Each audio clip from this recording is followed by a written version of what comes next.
welcome back to Business Matters from the BBC World Service with me, Jon Bithrey. Bringing my guests back in now, Jennifer Cheng, a Hong Kong entrepreneur who's chief executive of the cosmetics firm Glam-it, and Gordon Chang, the author of The Coming Collapse of China, a writer for Forbes magazine. Gordon joins us from Toronto today. Jennifer, I want to talk to you about a speech I understand you're giving in a couple of days in Hong Kong on the subject of omni-retailing. Now, talk us through this, perhaps quite slowly. What is omni-retailing? Sure. I'm actually speaking at a conference tomorrow, the Omniretail conference. And really what we're seeing with the world and with commerce in general is that there's this convergence of e-commerce, m-commerce, social commerce, bricks and mortar, online and offline channels, which is really what comprises omni-retail. So just talk to us about the idea of channels. What do you mean when you say a channel in relation to retailing?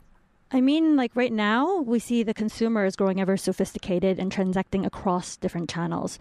So you see forces like showrooming, reverse showrooming, and showrooming, for example, and reverse showrooming is when showrooming is offline to online. So basically when people visit a brick and mortar store, literally a showroom, and then they end up transacting online when they're researching for a better price. And then reverse showrooming. This is, I look at a product in a shop and I like the look of it, but I may not like the price. I then go online and I buy that.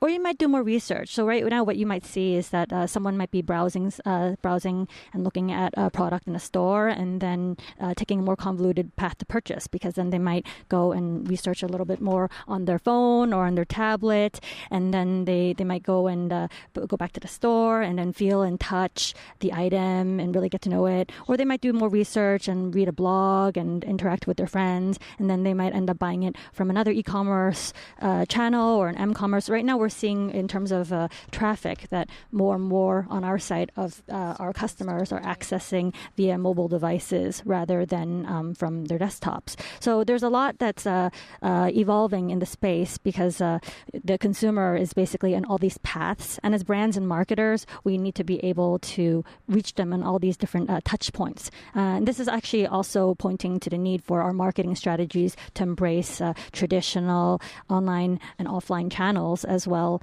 because we need to communicate with our customers and to be able to serve them.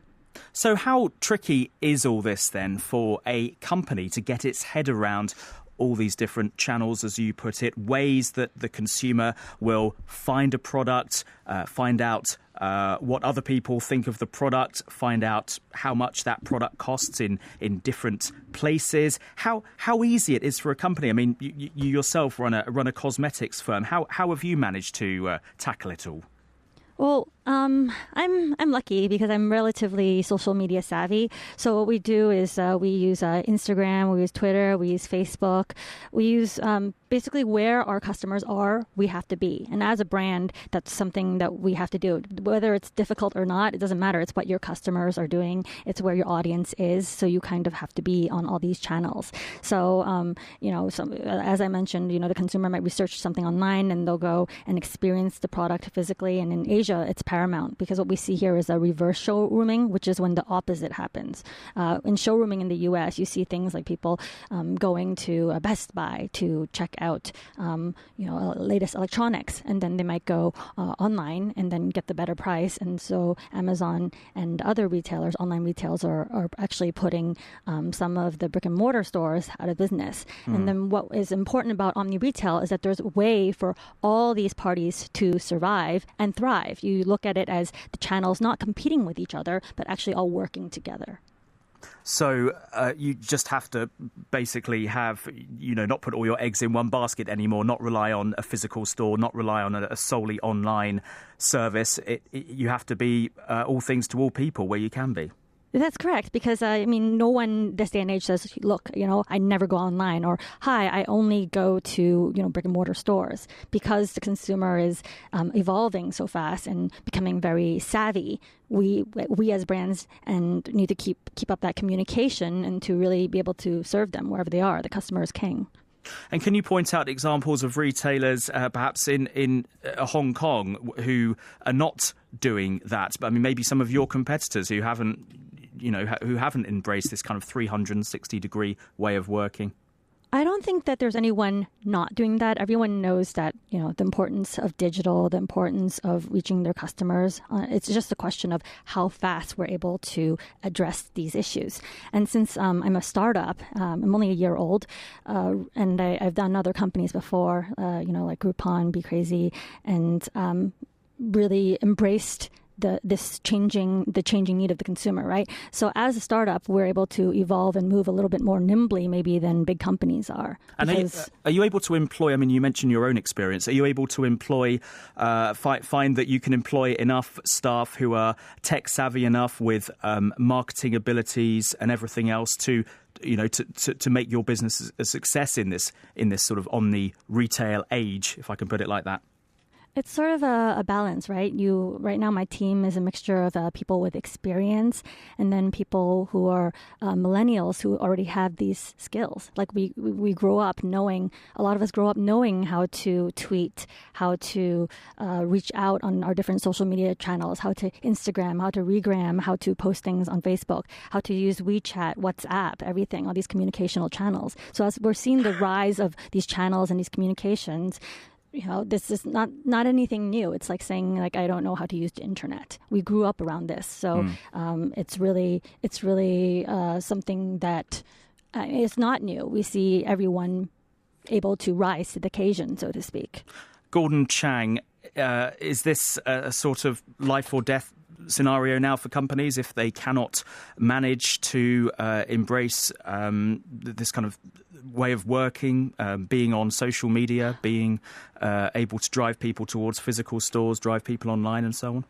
Well, I suspect it is. But, this can get a little creepy and maybe consumers will push back. So, for instance, where this is going is, you walk into a store, they recognize your face with software. By the time you get to a cash counter, someone's going to say, "Oh, Mr. Chang, I know you bought a brown pair of slacks in July 13, 2011. Would you like another one?"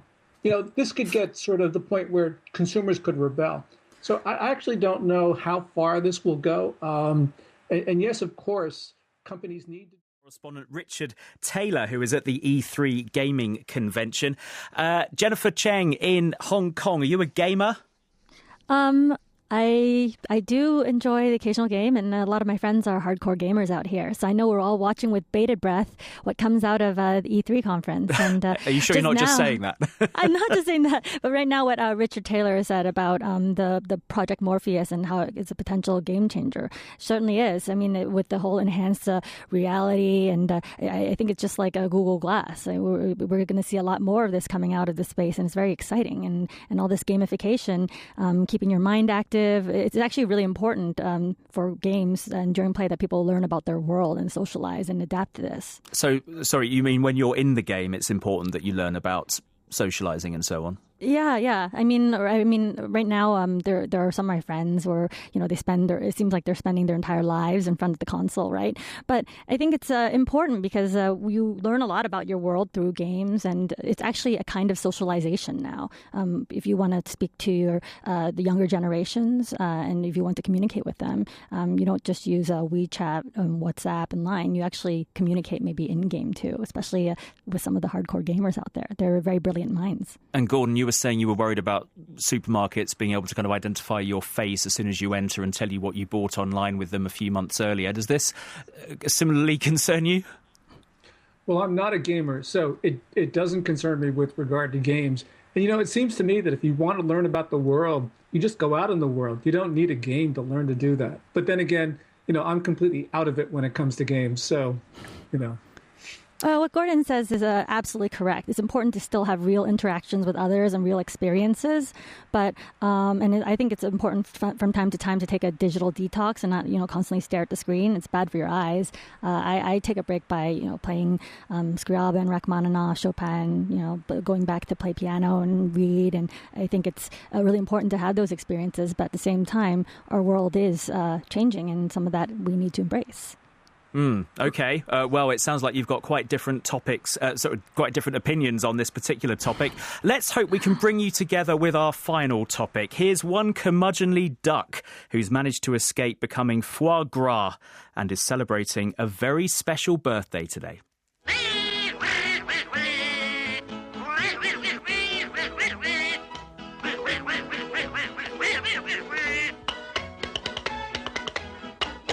No prizes for guessing. Disney's Donald Duck is 80 years young. There he was making his debut appearance in an animated short film called The Wise Little Hen. He's featured in more Disney films than any other character, even his friend Mickey Mouse. Well, Dr. Chris Pallant has written a book on the history of Disney animation. He says Donald was created as the voice of the frustrated in society. He came through during the 30s when, the Great Depression and the Dust Bowl sweeping across America as well. And in quite a lot of his early cartoons, you'll see Donald in a setting of adversity, and he usually works in maybe a labour-intensive environment, and things don't go his way. So I think, the viewers of today, the audiences of today, can really connect to that. Gordon Chang, Donald Duck, a product of the Depression. What, are you a Donald Duck fan, or are you more of a Mickey Mouse person? Well, I find Disney all too cute, except for Donald Duck. And so, I can see what, people resonating with Donald Duck, because he does really sort of mirror people's real lives. So, all to Donald Duck, 80 years, that's great, to another 80 more, because, when it comes to Disney, he's my guy. So this is because he sort of things seem to be going well for him all the time, don't they? And then something happens and he gets rather annoyed, rather frustrated. Yeah, well, I'm sort of like him. I've got all of his faults plus a few more. So I can certainly... Many of we men are, I think. Yeah. Jennifer, which Disney character would you most associate yourself with? I like Minnie Mouse, actually. I'm very girly. I like Minnie.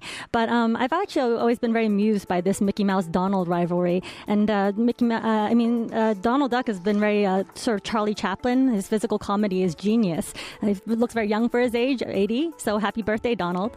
Absolutely. Happy birthday, Donald. And thank you to you both for joining me on the programme here on Business Matters.